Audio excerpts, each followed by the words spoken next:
असमंतक, हरण, सतधानवा और अक्रूर जी को द्वारिका में बुलाना। श्री सुखदेव जी कहते हैं कि परीक्षित भगवान श्री कृष्ण को पता था कि लाक्षागृह की आग से पांडवों का बाल बांका नहीं हुआ है।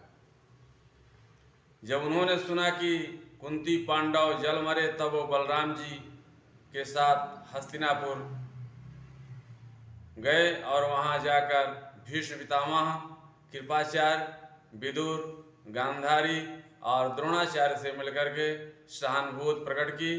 भगवान श्री कृष्ण के हस्तिनापुर चले जाने से द्वारिका में अक्रूर जी को, कृतवर्मा को अवसर मिला और उन लोगों ने सतधानवा को कहा, तुम सत्राजित की मणि क्यों नहीं छीन लेते। सत्राजित ने सत्यभामा का विवाह हमसे करने के लिए कहा था, लेकिन हमारा तिरस्कार करके वो कृष्ण को दे दिया। सत्राजित भी अपने भाई की तरह यमपुरी में जाए। संत धानवा पापी था और उसकी मृत्यु उसके सिर पर नाच रही थी।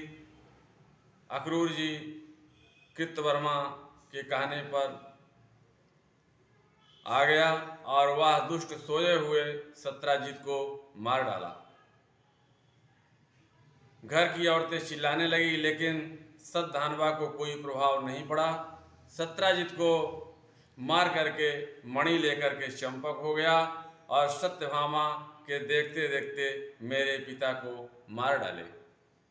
और सत्यभामा वहां से विलाप करने लगी।